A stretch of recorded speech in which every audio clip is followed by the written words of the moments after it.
and say your bit. Yeah, sure. Hi, everyone. Thanks so much for inviting me along. My name's Todd.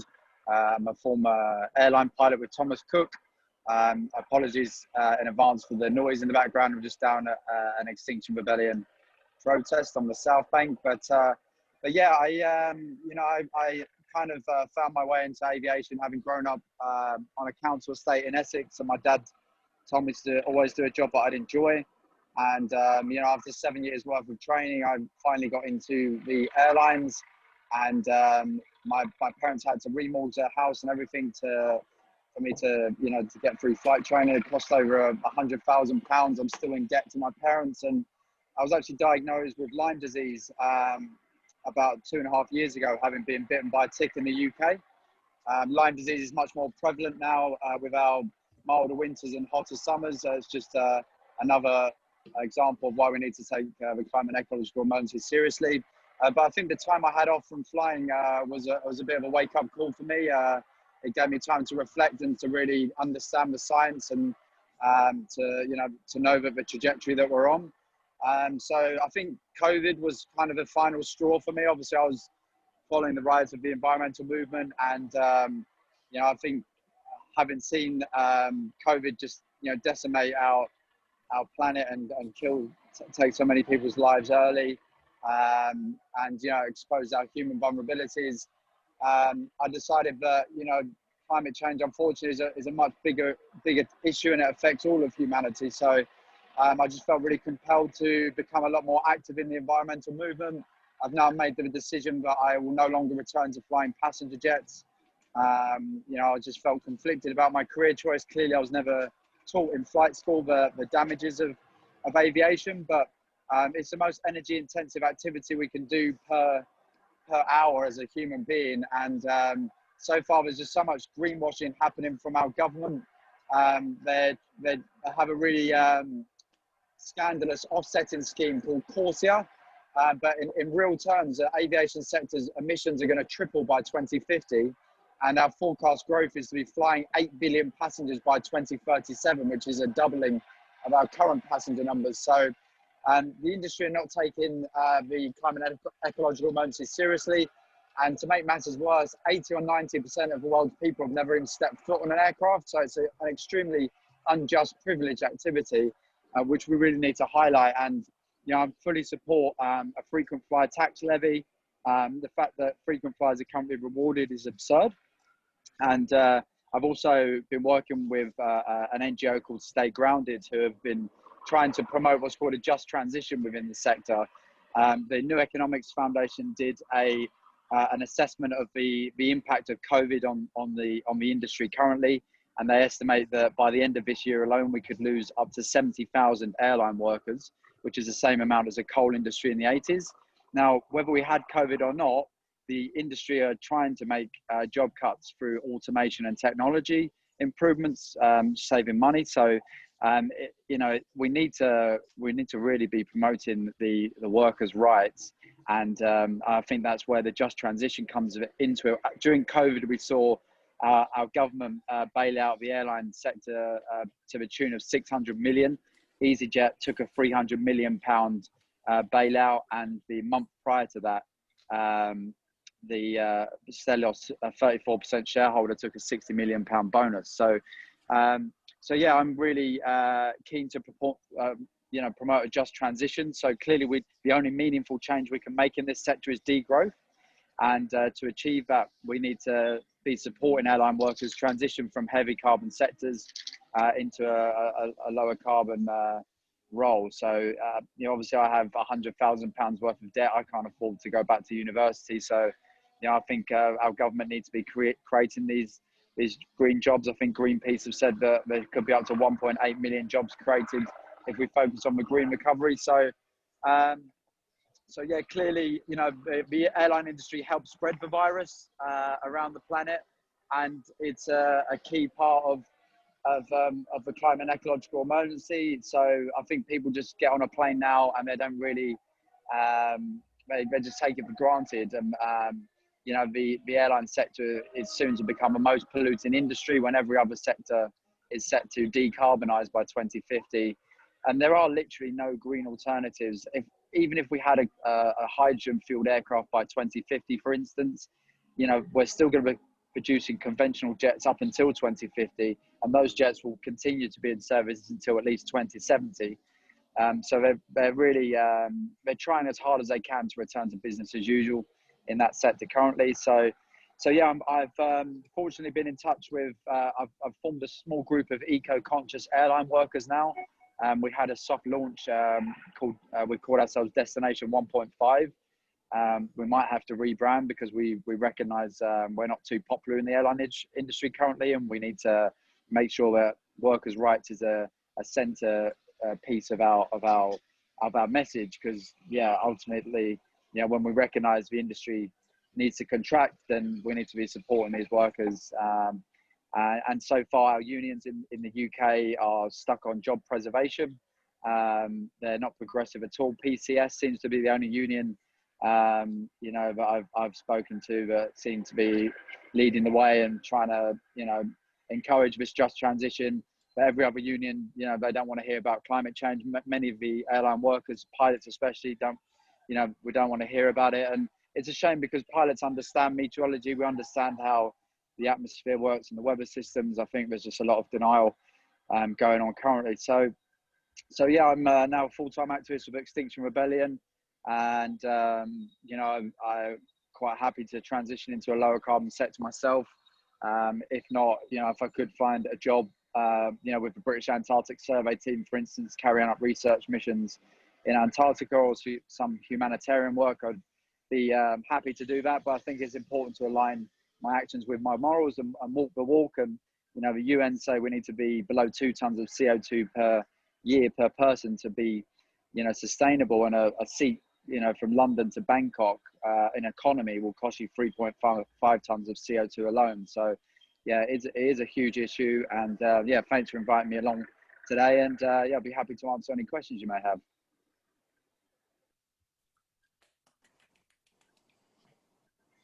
Yeah.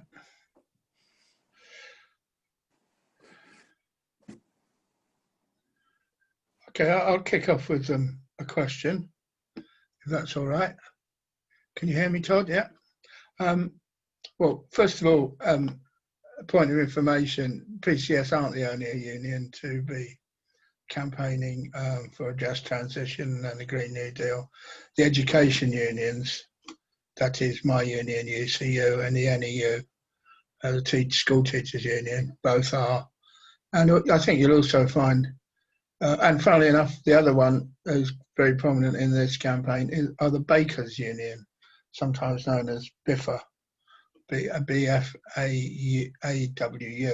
and that's partly because they recognise the issues around food and climate change.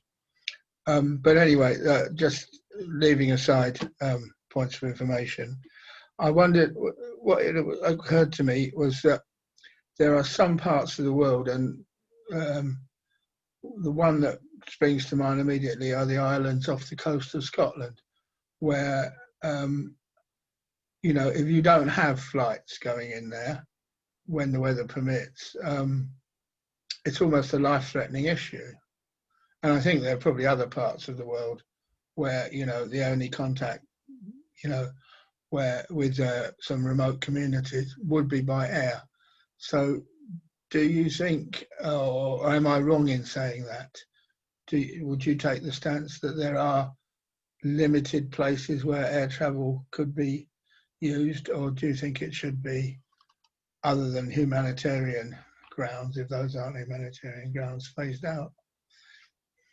Great question. Thanks very much, Peter. Yeah, so thanks for the information on that. As far as I understand, I think I was referring just to the airline unions like BALPA and okay, fair enough. Unite. Yeah, so I didn't mean to speak generally over all of them. But yeah, I absolutely. I think there is a need for aviation in certain places in the world. Indonesia, for instance, the tribes are, you know, it's a lifeline. They have no hospitals, and I know friends that fly for Suzy Air, and it's really not even about targeting, you know, the working people that save up, you know, their hard-earned cash every year or two and take that 2-week holiday. You know, in the UK, 15% of our population creates 70% of our demand. and the bulk of the travel is coming through business travelers, and then beyond that is academics. So it's actually a little bit of a difficult issue, because the academics that also believe in climate science are the ones traveling around the world currently to do lectures and stuff like that. So yeah, I do think that, you know, aviation, it will be essential in some areas of the world. I think something that's quite dangerous that's happening in the industry at the moment, they probably will have short-haul electric aircraft by 2035 potentially, but these aircraft will only have an hour's flight time, and they will, you know, serve like London Amsterdam routes and London Dublin and that kind of those kind of routes. But actually, a lot of those routes, which cover about 20% of the sector, could be served by road, rail, or boats as it stands.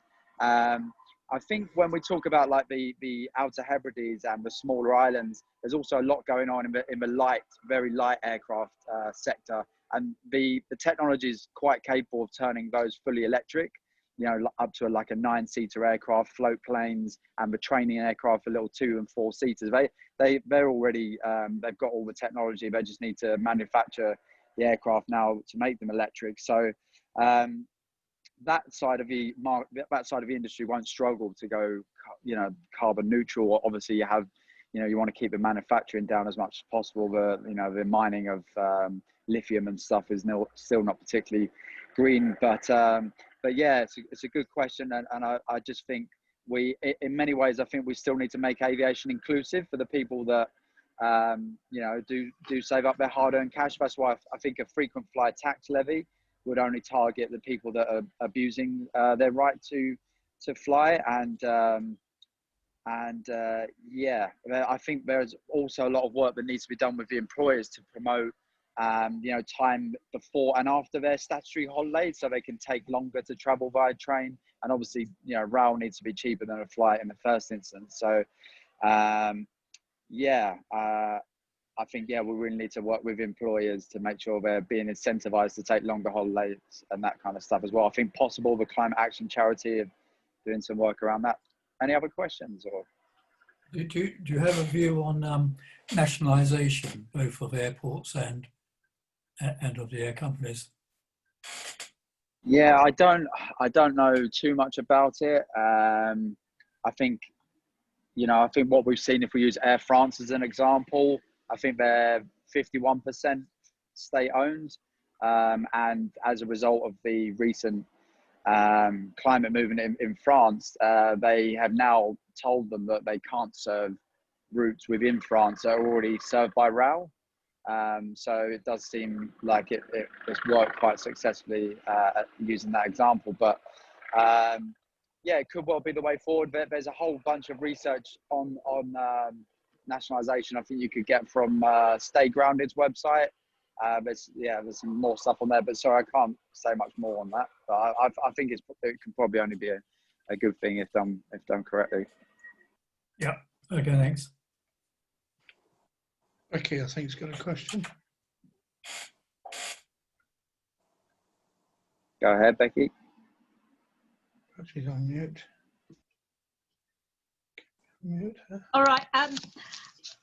I think one of the things that's really important now when we're thinking about the climate is the integration of other systems as well, because this move towards airlines is really pushed through capitalism more than anything else. So that where we once had a shipping industry, which, although also very, very high level in terms of polluting, is still much lower than aviation. These routes and things have been taken away because of the need, the nonsense really about getting to places faster, which I think you've pointed out. And so this sort of like marrying up in terms of if there is rail infrastructure in place and widening the use of rail infrastructure, not just for passengers but for cargo, because one of the other things is that cargo going around, the introduction of super tankers and things like that that is just going at pace is more about money more than anything else. And I think in some ways you've become a victim of your success at the aviation industry, and I'm disgusted too that you know, like, we don't know enough about how much young people like yourself have got to go into debt and to hawk just to work and then be scrap heaped for other reasons, often political reasons. Anyway, that's what I wanted to say. It's not really a question, but if you've got anything to comment on those, on that, that's okay. Yeah, thanks, Becky. Yeah, I think, you know, just bringing it back to like the workers' rights again, I think, you know, what's happened in the airline industry in the last sort of 30 or 40 years is, you know, the airlines used to pay for our training, we were sponsored, and then, and, you know, the workers were then, we basically exploited for our passion to fly. So it was down on us to, you know, to find, you know, £100,000. It's ridiculous. And it's gone up and up. And, you know, what we saw in 2008 is similar to what we've seen now with terms and conditions being reduced. You under the disguise of, you know, the financial crash or this time COVID, when really it's just the bosses and the shareholders that are being bailed out, and the workers, you know, ultimately get made redundant, or their terms and conditions are reduced, or the airline, like Thomas Cook, goes bust in the end anyway. So, you know, I think what we're seeing now, like with BA, this hire and fire policy, and what Ryanair are doing, EasyJet making tons of redundancies, you know, it's a real shame on that front. So yeah, what else can I say? I think, yeah, there should definitely be some links between where, you know, there is already ground infrastructure and absolutely, like, if there's degrowth in the sector, working on those areas where there is already existing infrastructure first, that would make a lot of sense. But yeah, how you do that, I mean, European rail companies, you know, they need to obviously work together to make sure that in my eyes, you know, there is no reason to take a short haul flight in Europe. Like, we should, you know, within 2 or 3 days, you can breathe pretty much anywhere in the European continent now. You know, the odd long haul flight, obviously, if you're moving or you're doing a long holiday, is a, you know, essential, I suppose. And, you know, yeah, some of the ships are not particularly that green. So yeah, it's just making sure that the ships that are used have high passenger loads and you know, used effectively. There's also these dangerous kind of narratives that, you know, the global north pushes on the global south, saying that, you know, the global south needs tourism, and you know, we supply so much. But in actual fact, yeah, it's just a narrative, a lie that's really sold. We need to make sure these countries are, you know, fully circular and regenerative, and you know, they don't need us. It's, you know, we're just, yeah, kind of, yeah. I think also some work around, you know, the term like sustainable tourism, and it's just another greenwash. If you're taking a long haul flight to go somewhere, it's never you know, a sustainable tourist trip. It's just it's so, but yeah, I just think a lot needs to be worked on the story of aviation and the way that we see it, and we need to make sure, like, I think the majority of the growth in the sector is going to be in the global south and, you know, developing countries, because they want, you know, what we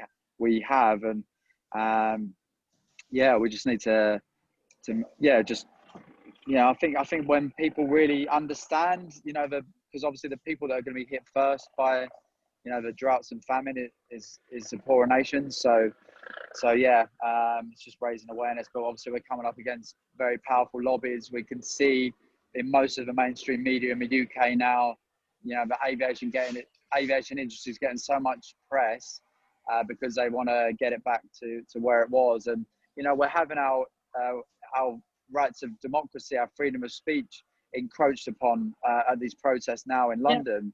But you can go 220-seater aircraft, fully loaded, you know, crammed in like sardines, sold food and alcohol throughout the flight with obviously no mask on because you're eating and drinking. So the airline's still wanting to make profit from the passengers. So, you know, serving drinks and, you know, being at full loads as well. So, you know, you could easily reduce the amount of, you know, passengers allowed on each flight. And we're seeing outbreaks with TUI, COVID outbreaks. So, you know, it just shows how powerful these fossil fuel industries are. Just to come back to is that because I'm part of Unite Community, and they're having the push, but their line is, as rightly you're saying, is that we've been asked as Unite Community to support Unite, i.e. our working brothers and sisters, because I don't work. But it's about sort of just putting pressure on Rishi Sunak to keep the jobs. So if there's anything that comes through from the work that you're doing that you want to push in my direction particularly, so that I can give that counter narrative to say that this is not going to be sustainable, and that there are people within the industry who are not as happy with the way that the unions are pushing just for jobs, which is going to be short-termism, then do get back to us at a later date. Thank you. Yeah, thanks very much, Becky. I think our current strategy, we need to have another meeting after the rebellion, but ideally if we can grow in numbers, there's about 17 of us currently, and get some weight behind, you know, an open letter signed and delivered to the unions, and perhaps get a bit of a following. But again, to get other airline workers on board, we really need to make it about the workers' rights, and then for them to be able to see that, you know, the industry trying to get rid of staff anyway. So, and the green jobs, you know, we need to be promoting the move from carbon heavy sectors, whether it's aviation or oil and gas, and for the government to be, creating these jobs. But yeah, thanks very much for that. I'll certainly bear that in mind. Okay.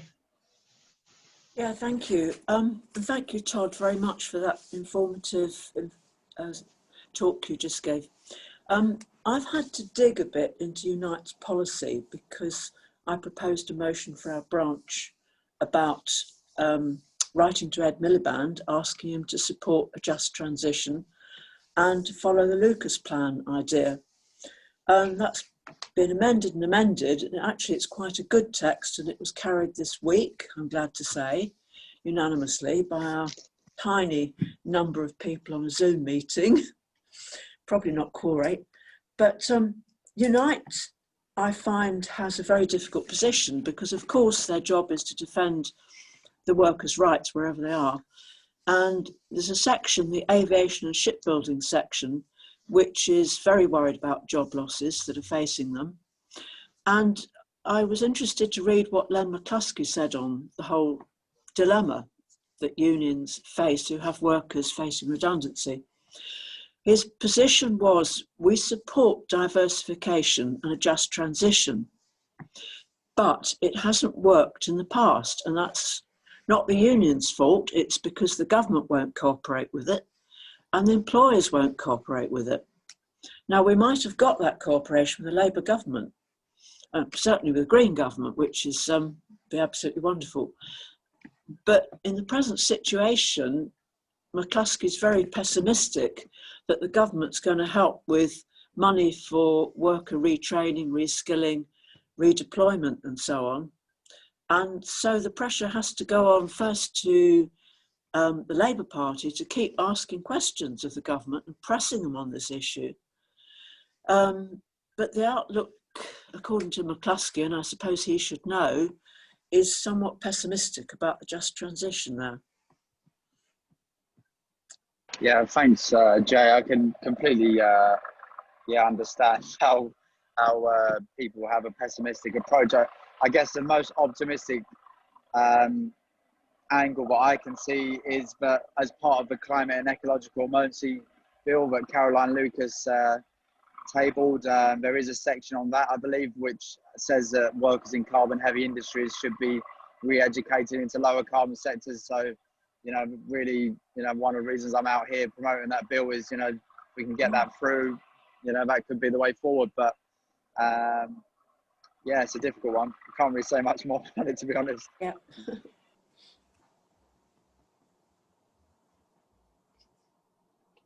Any more for any more? I'd be interested in asking one if there's no one else. Sure.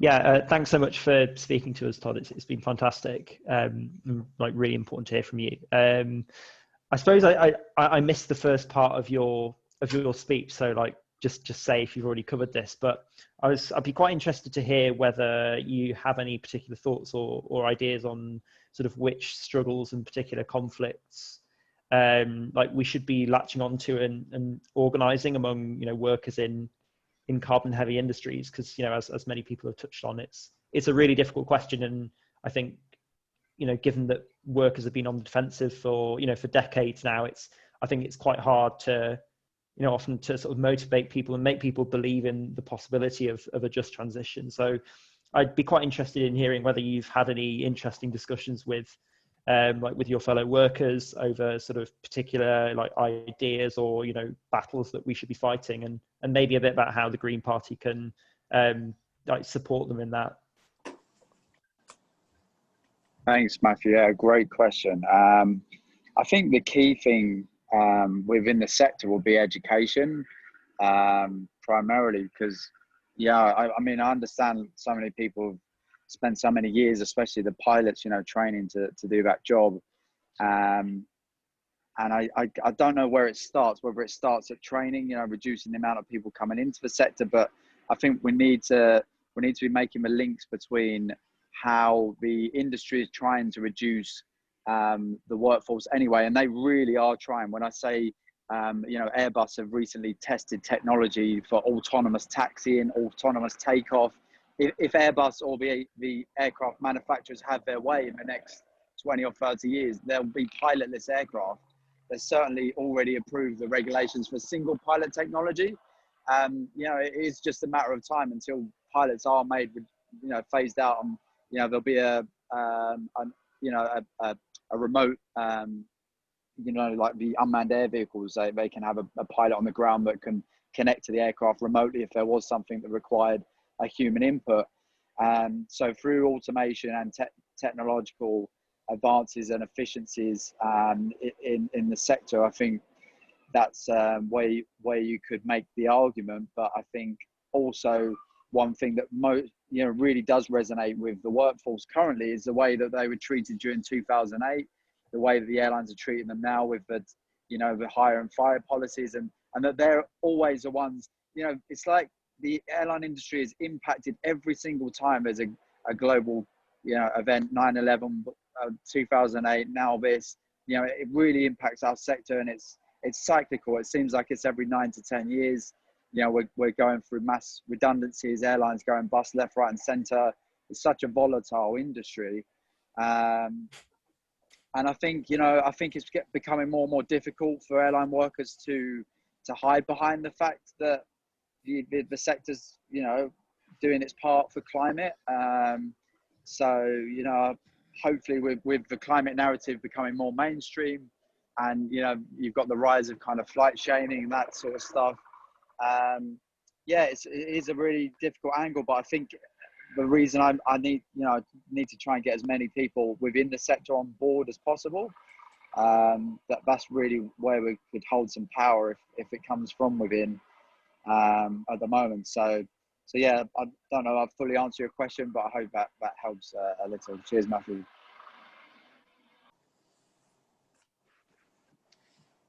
Martin.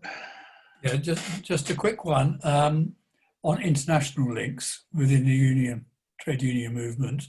Obviously, it's an international industry, so unions in different countries working together. Is there much of that at the moment?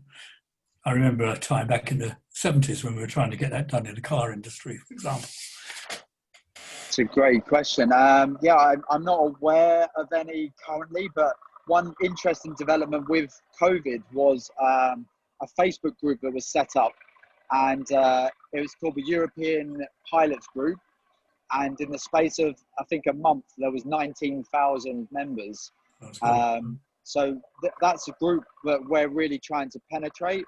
And so far they did post on the announcement board a campaign video that I did with the climate action charity Possible, which was all about a just transition and supporting workers' rights, as well as some mention on climate change. And they were happy to have that in the group, the admins. But when we tried to do a soft launch of Destination 1.5, it got reported and taken out. So yeah, part of our strategy would be to try and get that group on board. And I think there was some stuff going on behind the scenes with that group. I've not been too active, in that group myself, but I think they were aiming to try and achieve some form of European Union. They've certainly got the numbers for it, but yeah, I don't know how how much luck they'll have with that, but it's something I'll try and focus more energy on in the next week or so after this rebellion. So fingers crossed. Yeah. Could the industry here, or in Europe generally, recruit lower paid workers from other countries to fly their planes? It probably wouldn't work out so well, because I think one of the biggest risks for an airline is a accident, of their brand. And our European training is world renowned, and unless other workers and colleagues came and did the training in Europe or the UK, where it's much more expensive, then they probably wouldn't be hired into a European airline anyway. And if they have already got experience in the global south, then often the standards of operating are not as high. A lot of airlines are banned from flying in European airspace. So Right. yeah, there's potentially, but yeah, I It think wouldn't go the same way as shipping. I doubt it. Right. Becky, and I think we'll have to make this the last one. I think being a former merchant seaman myself, I think this is part of the route that when 30 odd years ago, when the Merchant Navy Federation was closed down, it just opened the floodgates for what we call flag of convenience, i.e. that they were bringing workers cheaper from outside.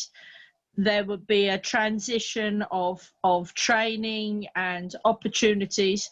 And this is why I think it's a real danger that, hearing that your family has had to put out a lot of money in order to get you properly trained in what you need to do. It's something that down the line is something that could be happening, and it's something that you need to, or not necessarily what you need to, but that through education we need to be talking about a lot more, to say that all transport links must have the highest level of safety, and that the standard that the European pilots are working on now must be the ones that go forward. There was a huge cargo ship that went out. I don't know if you know, but 3rd of September is Merchant Navy Day, and on that day, off the coast of Australia and New Zealand, a ship went down with a loss of 40 odd crew and 6,000 cattle. That this great big huge container ship, and this is like by any standards, is talking about shortcuts that have been building over time, and we can see that with the aviation industry as well if we're not careful. Sorry to be the bearer of bad news, but that's the way that I could, from my experience being a merchant seaman, seeing how that has gone, I can see the aviation industry being pushed because in the same way. Automation comes in there as well, doesn't it? If there's automation, the job is de-skilled. Yes. Yeah. Yeah, okay. that's an interesting point. Sorry, yeah.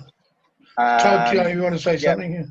Yeah, just interesting point. I think also I think the thing with an aircraft accident, it makes world news, and the industry's continued to get safer and safer year on year. But that one accident that does happen, it will make global news. So they do have to be super cautious. And I think we've also seen, you talked about shortcuts and Boeing, corporate, criminally negligent, but the system that they installed on the Max, the 800, that led to two of the Boeings going down was just a way of cost cutting and making upgrades, and not even informing the pilots how the new system worked, and it ended up with about 400 lives lost. So but I don't know if they're going to wake up and realize that it's just shareholder short-termism, profits being focused on. But thanks again for having me, and please do maybe you can send me an email, Becky, with your details, and if anyone else wants to reach out, feel free. But I'm best shoot now, but thanks again, and thanks for asking me, Jay. Back to the struggle, and thanks very much. And could you send me or Jay the link to the video you were talking about? You mentioned a video earlier. That would be very interesting.